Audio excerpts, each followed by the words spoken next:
Frederick Weimar एक factory में काम करने वाले गरीब आदमी का नौजवान बेटा था। वो अपनी पढ़ाई आगे जारी रखना चाहता है, लेकिन उसके परिवार की माली हालत खराब होने की वजह से ये मुमकिन नहीं था। आस पड़ोस में छोटे मोटे काम करने के अलावा फ्रेडरिक को बॉक्सिंग करने का भी बहुत शौक था। वो शहर के एक छोटे जिम में ट्रेनिंग किया करता, जिससे उसकी टेक्निक भी काफी अच्छी हो गई थी।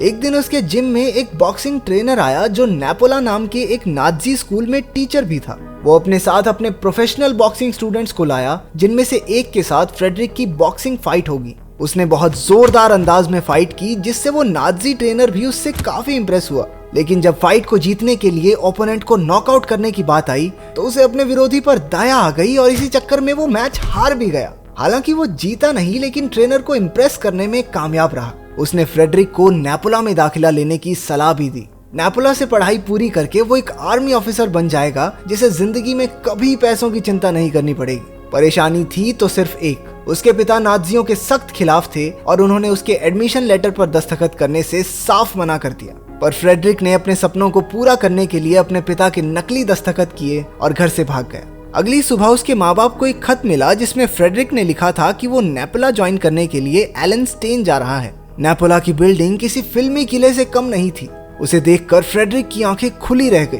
तभी वहां एक ट्रेनर आया और उसने फ्रेडरिक को उसके रूममेट क्रिस्टोफ से मिलवाया। क्रिस्टोफ ने उसे कमरा दिखाया और 15 मिनट के अंदर अंदर ऑडिटोरियम पहुंचने को कहा। जब फ्रेडरिक ने पहली बार यूनिफॉर्म पहनी तो वो चाहकर भी अपनी खुशी छिपा नहीं पा रहा था। असेंबली में हेड कैडेट के पूरे भाषण के दौरान फ्रेडरिक के चेहरे पर एक हल्की मुस्कान थी। असेंबली के बाद क्रिस्टोफ ने उसे उनके बाकी रूममेट से मिलवाया। अचानक एक सीनियर स्टूडेंट जोशर भी वहां आ पहुंचा। उसने धौंस जमाकर फ्रेडरिक को 100 पुशअप करने का ऑर्डर दिया, क्योंकि उसकी अलमारी ढंग से सेट नहीं थी। लेकिन ट्रेनर ने मौके पर आकर ये सब रोक दिया। रात को फ्रेडरिक सो नहीं पा रहा था तो उसने क्रिस्टोफ से बात करनी चाहिए, लेकिन बत्तियां बुझने के बाद उन्हें बात करने की इजाजत नहीं थी। अगली सुबह उनका छठा रूममेट भी आ गया, जिसका नाम एल्ब्रेcht स्टेन है। वो शहर के गवर्नर का बेटा है, लेकिन उसे ऑफिसर बनने में बिल्कुल दिलचस्पी नहीं थी। उसे कविताएं और कहानियां लिखना पसंद था।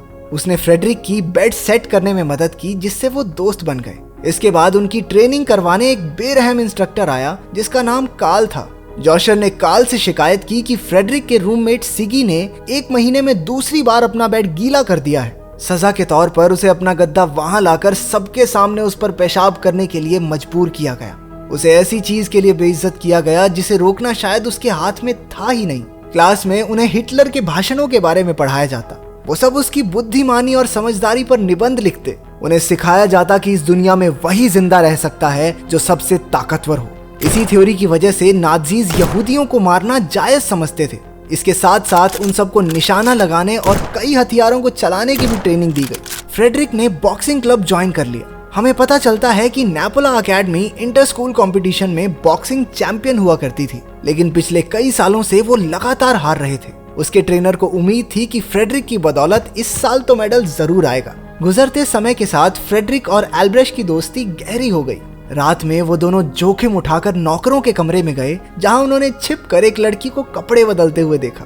किस्मत अच्छी थी तो पकड़े नहीं गए, लेकिन एक बात तो पक्की है, 1982 हो या 2022, मैन विल बी मैन। अगले कुछ महीनों में उनकी ट्रेनिंग पूरे जोरों पर थी और फ्रेडरिक भी वक्त के साथ और बेहतर हो गया। फिर आया मुकाबले का दिन। फ्रेडरिक मैच में पूरी जान से लड़ा और अपने विरोधी को रस्सियों का सहारा लेने पर मजबूर कर दिया। लेकिन जीतने के लिए उसे अपने ओपोनेंट को नॉकआउट करना ही पड़ेगा, जबकि वो पहले ही हार मान चुका था।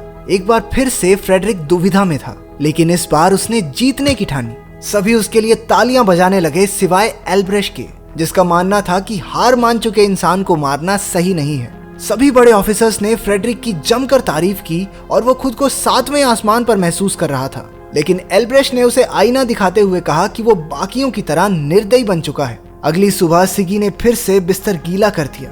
जोशर ने उसे धमकाते हुए कहा कि अगर उसने डिनर से पहले उसे अपना मुंह बंद रखने के लिए पैसे नहीं दिए तो वो उसकी शिकायत सीधा ट्रेनर से करेगा। उस दिन ट्रेनर कैडेट्स को फील्ड में ले जाकर स्टिक ग्रेनेड का इस्तेमाल करना सिखा रहा था, लेकिन एक सैनिक ने गलती से चलता हुआ ग्रेनेड गिरा दिया। उनका ट्रेनर, जो बहुत बहादुर बनता था, बाकी सबको मरने के लिए छोड़कर वहां से दुम दबाकर भाग निकला। हर तरफ कैडेट्स डरे सहमे खड़े थे, लेकिन एक लड़का था जिसने बहादुरी दिखाई। सिगी ने ग्रेनेड पर कूदकर उसे अपने शरीर से ढक लिया। जबरदस्त धमाका हुआ और सिगी के शरीर के चीथड़े उड़ गए। लेकिन अपनी जान देकर उसने 20 कैडेट्स को बचाया।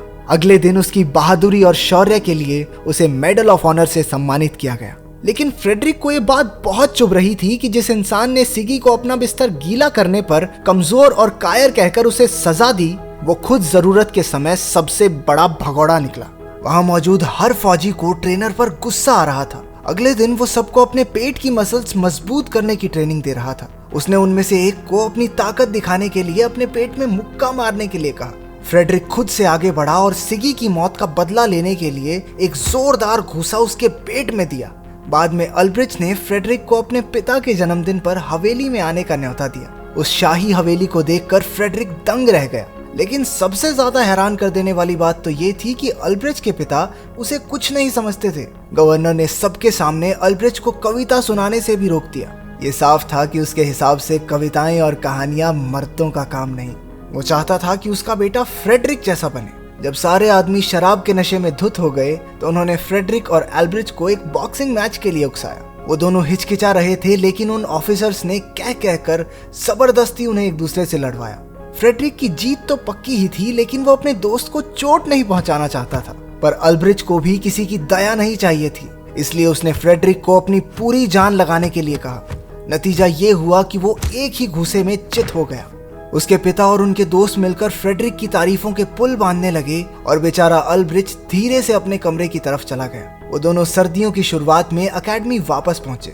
रात के समय उनके बैच को तत्काल गवर्नर के सामने पेश होने का ऑर्डर दिया गया। पता चला कि पास के एक गांव से सोवियत कैदियों का एक गुट हथियार चुराकर फरार हो गया और उन्होंने कई लोगों की जान भी ले ली है। उन्हें राइफल्स देकर शूट एट साइट के ऑर्डर दिए गए। थोड़ी देर बाद उन्हें कुछ लोग छुपकर भागते हुए दिखे। उन्होंने उन लोगों पर अंधाधुंध गोलियां बरसाई और वो सब मारे गए। लेकिन नजदीक से देखने पर उनके पैरों तले जमीन खिसक गई, क्योंकि वो कैदी नहीं बल्कि मासूम बच्चे थे। अल्ब्रिच एक बच्चे की जान बचाने की कोशिश करता है जो गंभीर रूप से घायल था, लेकिन तभी उसका बाप वहां आया और बच्चे को गोली से उड़ा दिया। उसने वहां अपने पिता को उन छोटे बच्चों को इकट्ठा करके एक एक को चुन चुन कर मारते हुए देखा। अल्ब्रिच के मन में हजारों ख्याल दौड़ रहे थे। उसे अपने पिता की इस करतूत से घिन आ रही थी। वहीं फ्रेडरिक की एक लड़के से मुठभेड़ हो गई, जिसकी वजह से 24 घंटे के लिए उसे जेल में डाल दिया गया। साहित्य की क्लास में टीचर ने सभी बच्चों को सर्दियों पर एक कविता लिखने को कहा। जब अल्ब्रिच को सबके सामने अपनी कविता पढ़ने के लिए बुलाया गया तो शुरुआत में तो उसने सर्दियों के बारे में ही अपने एहसास बताए, लेकिन फिर उसकी कविता एक अलग ही मोड़ लेकर नाज़ी विचारधारा के खिलाफ जाने लगी। बीती रात बेगुनाह बच्चों की हत्या करने के लिए वो अपने पिता को जिम्मेदार ठहराता है। टीचर उसे प्रिंसिपल के ऑफिस में ले गए, जहां उसके पिता को बुलाया गया। उसने सख्ती से अल्ब्रिच को अगले दिन एक बेहतर कविता लिखकर लाने को कहा, लेकिन अल्ब्रिच ने साफ मना कर दिया और कहा कि वो अब भी अपने शब्दों पर खड़ा है। फ्रेडरिच को रिहा होने के बाद सारी घटना की जानकारी मिली। उसे समझ नहीं आ रहा था कि अल्ब्रिच को कविता लिखकर सबके सामने सुनाने की जरूरत क्या थी। इस बात पर उन दोनों में बहस छिड़ गई, लेकिन आखिर में वो एक दूसरे की बाहों में लिपटकर रोने लगे। अगली ट्रेनिंग के लिए कैडेट्स को एक जमी हुई लेक में एक छेद से जाकर दूसरे छेद से बाहर निकलना था। सबसे पहले क्रिस्टोफ गया और उसने दोनों छेदों को एक रस्सी से जोड़ दिया ताकि बाकी सब आसानी से आ सकें। जब अल्ब्रिच की बारी आई तो वो अंदर कूदकर बीच रास्ते में ही रुक गया। फ्रेडरिच को एहसास हुआ कि वो क्या कर रहा है, लेकिन इससे पहले कि वो कुछ कर पाता, अल्ब्रिच ने बर्फ के अंदर से ही छूकर एक आखिरी बार अपने दोस्त को अलविदा कहा। आखिरकार वो डूबकर पानी की गहराइयों में समा गया। फ्रेडरिच बेबस होकर रोने के अलावा कुछ नहीं कर सका। उसके दोस्त उसे कमरे में ले गए। रात भर बैठकर उसने अपने दोस्त की शान में एक कविता लिखी, लेकिन प्रिंसिपल ने उसे अखबार में पब्लिश करने से साफ मना कर दिया, क्योंकि अल्ब्रिच किसी के लिए शहीद नहीं हुआ था, उसने तो आत्महत्या की थी। उधर अल्ब्रिच के पिता को भी उसके मरने की खबर पहुंची। उसने कोई दुख न जताते हुए कहा कि अल्ब्रिच कमजोर था। फ्रेडरिक उसकी मौत का शोक मना रहा था, पर उसके बॉक्सिंग इंस्ट्रक्टर ने बताया कि बॉक्सिंग टूर्नामेंट का आखिरी मुकाबला कल होगा और वो चाहता है कि फ्रेडरिक उसके लिए पूरी तरह तैयार रहे। अगले दिन गवर्नर भी दर्शकों में मौजूद था। उसके चेहरे पर ऐसी मुस्कान थी मानो उसका बेटा कभी मरा ही नहीं। फ्रेडरिक पहले राउंड में पूरी जी जान से लड़ा और अपने ओपोनेंट पर पूरी तरह से हावी पड़ रहा था, लेकिन गवर्नर का मुस्कुराता चेहरा देख उसका दिमाग हिल गया। वो जानबूझकर पिटने लगा, ये सोचकर कि अपने दोस्त के हत्यारों को तो नहीं जितवाएगा। अंत में उसका ओपोनेंट जीत गया और नेपोला अकेडमी के हाथ से फिर से मेडल निकल गया। उनकी बहुत बेइज्जती हुई। अगले दिन फ्रेडरिक को अपने सारे कपड़े उतार कर कमरे तक नंगा जाने की सजा दी गई। जब उसने अपना सारा सामान पैक कर लिया तो उसे एकेडमी से निकाल दिया गया। आखिर में वो अपने शहर के लिए रवाना हो गया। क्या आपका भी ऐसा कोई करीबी दोस्त है जिसके लिए आप ऐसे सुनहरे मौके को लात मार देंगे? अगर हाँ तो कमेंट सेक्शन में अपने दोस्त के बारे में 2 लाइनें जरूर लिखना।